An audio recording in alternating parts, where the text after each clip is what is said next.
وقت صبح 9:15 جب باچا خان یونیورسٹی پر دہشت گردوں کے حملے میں 23 افراد شہید اور 40 سے زائد زخمی ہو گئے۔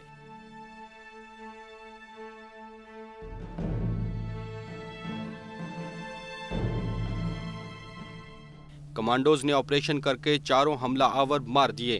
کہا جاتا ہے کہ چارسدہ کی باچا خان یونیورسٹی میں قوم پرست رہنما باچا خان کی برسی کے موقع پر ایک مشاعرے کا اہتمام کیا گیا تھا، جس میں شرکت کے لیے طلبہ، اساتذہ اور عملے کی ایک بڑی تعداد موجود تھی۔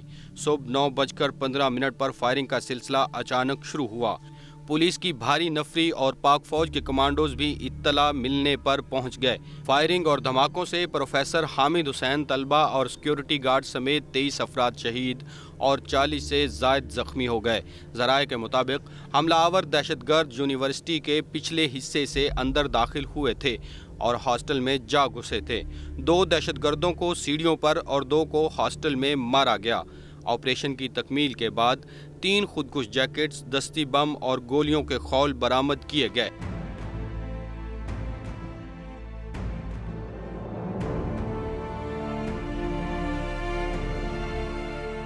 آج پوری دنیا میں کوئی قوم، کوئی ملک اس آگ سے محفوظ نہیں ہے، تو جب اس سے محفوظ نہیں رہا جا سکتا تو اس کو ختم بھی تو کیا جا سکتا ہے۔ یہ چنگیزی قسم کے لوگ ہیں، لوگوں کے سروں کی مینار بناتے تھے چنگیز خان اور خوش ہوتے تھے۔ ہمارا قصور کیا ہے؟ یا تو اتنے بچے ہمارے قتل ہوئے کہ گنتی بھی ہم بھول گئے ہیں۔ ہم ان بچوں کی طرف دیکھتے ہیں تو اندازہ ہوتا ہے کہ یہ ابھی کچھ نہیں جانتے کہ دہشت گردوں نے ان پر کیا قیامت توڑی ہے۔ باپ کا انتظار کرتے یہ بچے کل ہمارے کس جواب کے منتظر ہوں گے ہم نہیں جانتے۔ یہ ہم سب سے چھوٹی ہے، یہ اس کا نام زیب النساء ہے، اور یہ لاپتہ ہے کہ میرے باپ شہید ہوئے ہیں، اور یہ صبح سویرے اٹھتے ابو کا نام لیتے ہیں۔ میرے ابو بہت اچھے انسان تھے اور وہ اپنے ماں باپ کے ساتھ بھی بہت اچھا اخلاق کرتے تھے اور ہم سب کے ساتھ بھی۔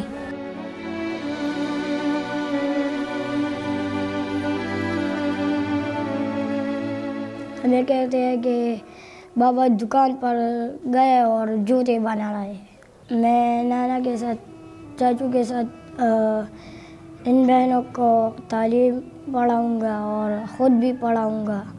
اور ابو آپ کو کیا بنانا چاہتے تھے یہ بتائیے؟ ابو مجھے باچا خان یونیورسٹی میں افسر بنانا چاہتے ہیں۔ اپنے بڑے بھائی کو جو باپ کا درجہ رکھتا ہے اس کی شہادت کی خبر مل جائے تو انسان ایسے پنچھی کی طرح ہو جاتا ہے کہ جس کے پر کاٹ دیے گئے ہوں۔ کوئی چیک اینڈ بیلنس اس کا وہ نہیں ہے۔ وہاں کے لوگ یہاں آتے ہیں، یہ وہاں رشتہ داریاں وغیرہ بھی ہیں ان لوگوں کی، تو وہ اس طرح کی نگرانی نہیں ہو سکتی۔ جیسے آدمی مرغی ذبح کرتے ہیں اور زمین پر پھینک دیتے ہیں۔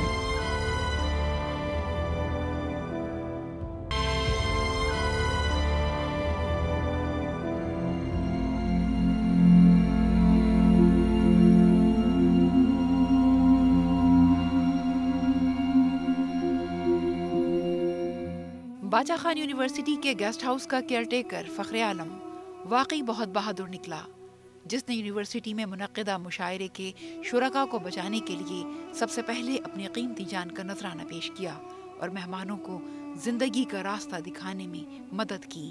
میں چونکہ کراچی میں رہتا ہوں تو اس رات کو بھی جب وہ صبح شہید ہوں گے، اس رات کو بھی مجھ سے بات کر رہے تھے کہ میں مہمانوں کو تقریباً کوئی 8:30-9 بجے کے قریب تھی۔ سردیوں میں اس ٹائم ہمارے علاقے میں 7 بجے لوگ سو جاتے ہیں، تو انہوں نے کہا کہ میں مہمانوں کو اٹینڈ کرنے کے بعد آپ سے بات کروں گا، یعنی اپنے فرض کو اپنے رشتے سے بڑھ کر اس نے رکھا۔ یہ مہمان جو ابھی آئے ہوئے تھے، یہ تو ایک امن مشاعرہ ہو رہا تھا 20 جنوری کو، تو اس کے حوالے سے شعراء، ادیب مختلف علاقوں سے تقریباً کوئی سینکڑوں کی تعداد میں ان کو انویٹیشن دیا گیا تھا تاکہ یہ مشاعرہ جو ہے یہ ایک پیسفل مشاعرہ ہے۔ تو وہ مہمان گیسٹ ہاؤس میں ٹھہرے ہوئے تھے، تو ان کو صبح 7 بجے کے قریب یہ سردیوں میں اٹھ کر گئے اور ان کو ناشتہ کروایا، ان کو ادھر سے فارغ کیا۔ 8:30 بجے یہ ادھر ہٹ ہوئے۔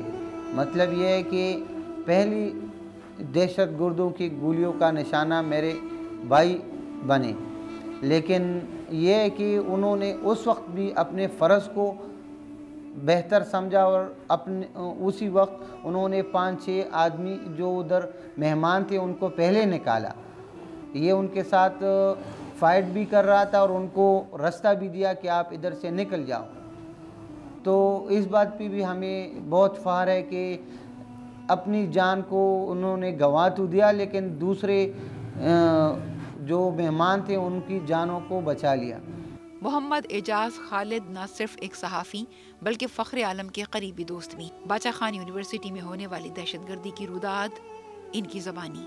پیچھے سے دیوار سے جب فلانگ کے آئے ہیں تو دھند بہت زیادہ تھی، چونکہ کھیت تھے اور وہاں پر دھند اس دن بہت زیادہ تھی، تو جو قریب کچھ لوگ اسٹوڈنٹس وغیرہ موجود تھے انہوں نے جلدی دیکھ لیا اور بھاگنے لگے لوگ۔ یہاں پر پہر علم نے بھی گولیاں وغیرہ ساتھ میں وہ اس کا مقابلہ کیا، تو یونیورسٹی کی جو انتظامیہ تھی وہ الرٹ ہو گئی۔ باہر جو صورتحال تھی وہ اندر سے زیادہ خطرناک تھی، بالکل قیامت تھا۔ ہر بندے کو جب دیکھتے تھے ہم تو یہ ایسے لگتا تھا کہ یہ قیامت کا ہی منظر ہے۔ کوئی اپنی بیٹی کو ڈھونڈ رہا ہے تو کوئی اپنی بیوی کو، کوئی اپنے باپ کو ڈھونڈ رہا ہے، کوئی اپنے بیٹے کو ڈھونڈ رہا ہے۔ لیکن جب اندر فائرنگ کا سلسلہ جب تھم گیا اور آرمی کے جوانوں نے اور پولیس نے سب کچھ کنٹرول میں کر دیا، تو پھر جب ہم اندر گئے تو دہشت گردوں کے سارے جو وہ چاروں جو تھے وہ بالکل ہاسٹل کے کونے میں پڑے تھے اور فائر سے وہ سارے وہ چلنی تھے، اس کے اسلحہ اور اس کے سب بارود وغیرہ اس کے پاس پڑے تھے۔ ان لوگوں نے تو ایک جگہ نہیں کہ ہاسٹل کو ہائی جیک کیا ہوا تھا، اس نے ہاسٹل پہ اٹیک کیا ایک ہی وقت میں، اس نے جو ایڈمن بلاک ہے وہاں پر اٹیک کیا، اس نے جو گیسٹ ہاؤس ہے وہاں پر اٹیک کیا تھا، اس کا جو ٹارگٹ تھا میرے خیال میں وہ کہیں یہ خال وغیرہ جہاں پر یہ مشاعرہ ہونے والا تھا۔ ناظرین، ان متاثرین کے غم کا مداوع کیسے ہو، ان کا درمان کیسے کریں، کیونکہ بعض اوقات تسلی دینے کو لفظ ہمیں بے وقت سے محسوس ہوتے ہیں۔ ہم سب کو ابو کھلونے بھی لے کر آتے تھے اور ہم کو گھومنے بھی لے کر جاتے ہیں، کبھی کدھر کبھی کدھر۔ اور جب عید ہوتی تھی کہاں جاتے تھے؟ جب عید ہوتی تھی تو ہم مالاکنڈ کاغان جاتے تھے۔ ہم کو یہ کہتے ہیں کہ تعلیم حاصل کرو، تعلیم پر دھیان دو، اور اگر جب تم بڑا ہو کر باچا خان یونیورسٹی میں افسر بنو گے تو میں بہت خوش ہوں گا۔ جب ہمارے رزلٹ آتا تھا تو ہمارا ابو بہت خوش ہوتا تھا کہ ہم اچھے نمبروں سے پاس ہوئے۔ ابو کی بہت یاد آتی ہے، یہ ابو کے ساتھ سوتی اور ابو کے ساتھ بہت پیار کرتی تھی، آج بھی ابو کے بارے میں پوچھتی ہے۔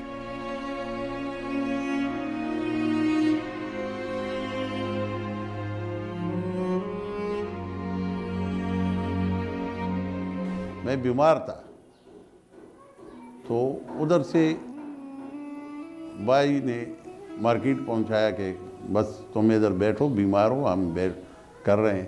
پھر مجھے فون ہوا کہ اسپتال آ جاؤ، تو جب میں اسپتال تیسری بار گیا تو جتنی بھی لوگ تھے ان سب کو پتہ تھا کہ فخر عالم شہید ہوا ہے، اس کا ڈیڈ باڈی اسپتال پہنچی۔ تو مجھے ایک آدمی نے بتایا کہ بھئی فخر عالم زخمی ہے۔ میں نے بولے ٹھیک ہے، کدھر ہے؟ پھر مجھے اشارے سے بتایا، وہ بھی زبان سے نہیں بولتے تھے، جیسے آدمی مرغی ذبح کرتے ہیں اور زمین پر پھینک دیتے ہیں۔ تو جیسا میں نے فخر عالم کو دیکھا، یہ اس کی لاش فرش کے اوپر پڑی تھی، تو میں واپس کہ کوئی چارپائی ہم دے کے کہ اس کی یہ ڈیڈ باڈی اس کے اوپر ڈالے، اتنے میں تابوت آئے۔ دہشت گردی کے اس طوفان نے وطن کے کونے کونے کو متاثر کیا، بالخصوص خیبر پختونخوا کو۔ کہ اس کی مثال نہیں ملتی۔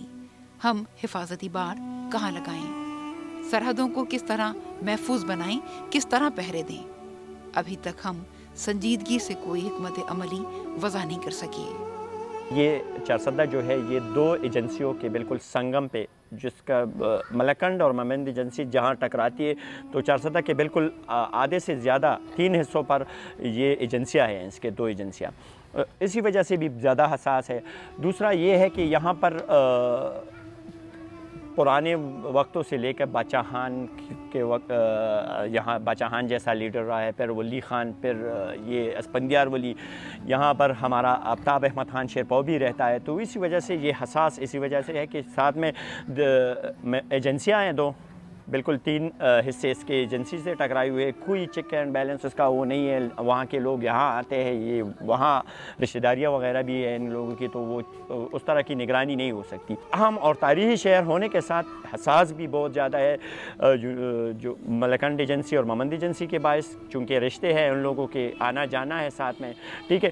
ساتھ میں یہاں پر جب گڑ کا سیزن شروع ہو جاتا ہے سردیوں کا، تو دیر، باجاور، ممند ایجنسی، ملکنڈ ایجنسی، خیبر ایجنسی، وہاں سے بھی لوگ نقل مکانی کر کے تیرا وغیرہ سے، افغانستان سے نقل مکانی کر کے یہاں پر مزدوری کے عوض آتے ہیں، تو اسی وجہ سے بھی حساس ہے۔ اس میں یہ نہیں پہچانا جاتا کہ آیا یہ بندہ نوکری کے لیے، مزدوری کے لیے آیا ہے یا یہ دہشت گردی کے عوض آیا ہے۔